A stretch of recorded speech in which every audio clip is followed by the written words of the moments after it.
Sa paanan ng simpleng baryo, nakatira si Lando, isang batang 16 na taong gulang. Payat, sunog sa araw, at may mga kamay na puno ng kalyo. Isa siyang anak ng magsasaka, at mula nang magkasakit ang kanyang ama, siya na ang bumubuhay sa kanilang dalawa. Araw-araw, nagbubungkal siya ng lupa gamit ang lumang asarol ng kanyang ama. Sa tuwing sumasapit ang gabi, umuupo siya sa tapat ng maliit nilang altar, tahimik na nagdarasal. Panginoon, pagalingin niyo po si Itay. Kahit ako na lang po ang mahirapan, basta wag lang siyang mawala. Isang tahimik na umaga, habang abala sa pagbubungkal ng lupa si Lando sa gilid ng kanilang bukid, biglang tumama ang kanyang asarol sa isang matigas na bagay. Napahinto siya at agad na hinukay iyon. Laking gulat niya nang may lumitaw na isang itlog. Hindi karaniwan sapagkat ito'y kumikislap na parang ginto at may munting liwanag na gumagalaw sa loob. Ano kaya ito? Bulong ni Lando. Hindi naman ito itlog ng manok o pato. Dahil likas na mabait at maalaga, dinala niya ang itlog sa kanilang bahay. Maingat niya itong binalot sa malambot na basahan at inilagay sa isang ligtas na sulok na parang isang mahalagang kayamanan. Araw-araw niya itong tinitingnan at napapansin niyang paminsan-minsan ay bahagya itong gumagalaw.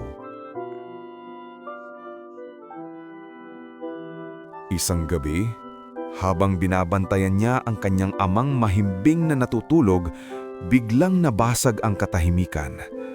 Mula sa itlog ay may narinig siyang mahinang tunog.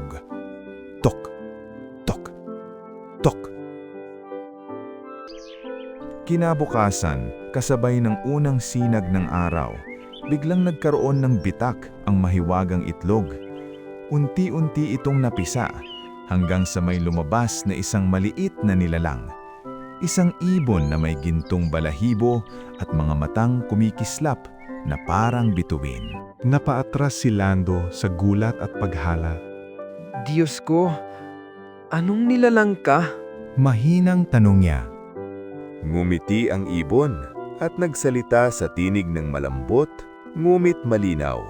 Ako si Aki, tagapangalaga ng kabutihan. Dahil iningatan mo ako ng may malasakit, tutuparin ko ang isang hiling ng iyong puso. Hindi nag-atubili si Lando. Buong puso niyang sagot. Gusto ko lang pong gumaling si Itay. Wala na po akong ibang hiling. Tahimik nang ngumiti si Aki. Kumumpas ito ng kanyang mga pakpak at kumalat sa hangin ang gintong alikabok na tila liwanag ng pag-asa.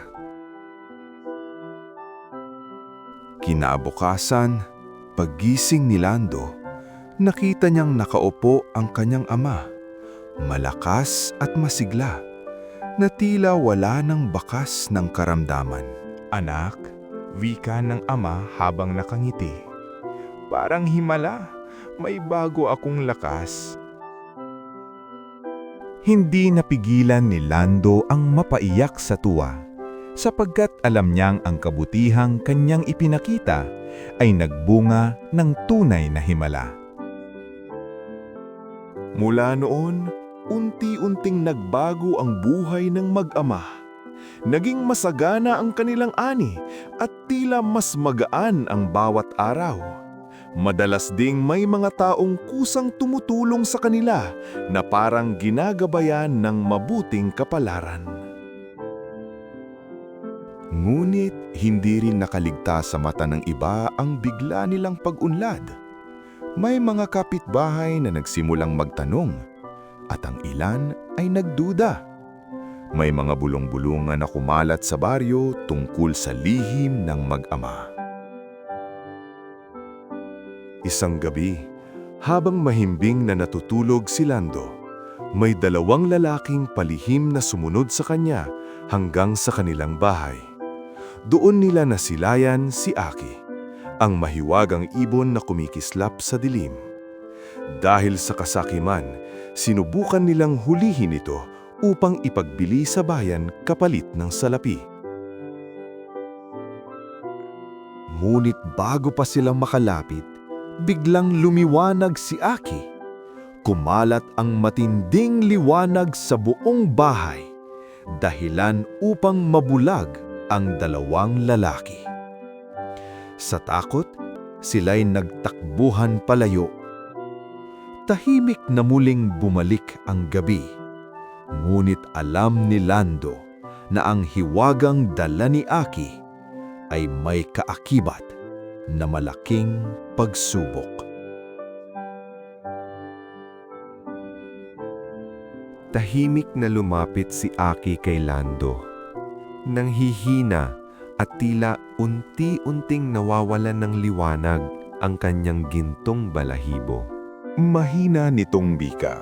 Lando, marami na ang nagnanais gamitin ang hiwagang ito para sa kasakiman. Kailangang umalis na ako. Ngunit bago iyon, iiwan ko sa iyo ang kapangyarihang tunay. Napaluha si Lando at mariing umiling. Aki, huwag! Hindi ko kayang kumawawala ka. Ngumiti si Aki, puno ng pagbunawa at kabutihan. Dahan-dahan niyang idinampi ang kanyang pakpak sa dibdib ni Lando.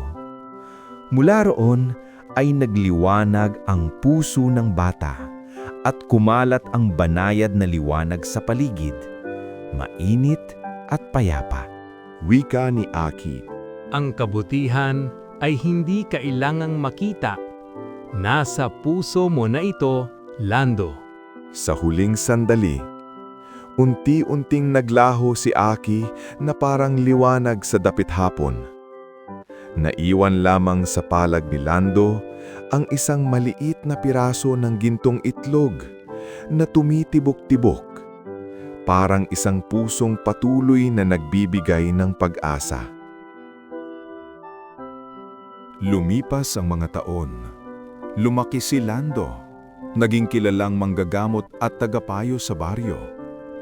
Hindi siya yumaman, ngulit lahat ng tao ay nirerespeto siya dahil sa kanyang kabaitan at malasakit.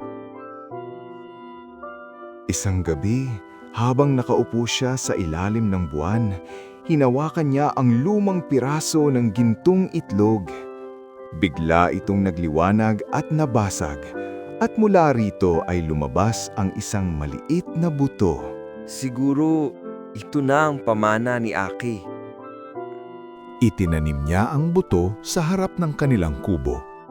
Paglipas ng mga araw, tumubo roon ng isang punong may gintong dahon at tuwing may taong may mabuting puso na lalapit dito, ito ay namumulaklak ng liwanag. At mula noon, ang punong may gintong dahon ay naging paalala sa baryo na ang tunay na pamana ay hindi ginto o hiwaga, kundi kabutihan na nagmumula sa puso. Tahimik at payak na namuhay si Lando at ang kanyang ama. Nagtulungan sa araw-araw at piniling mamuhay ng may kabutihan. Sa kanilang simpleng buhay, natutunan nilang ang tunay na himala ay ang pagmamahalan at malasakit sa isa't isa.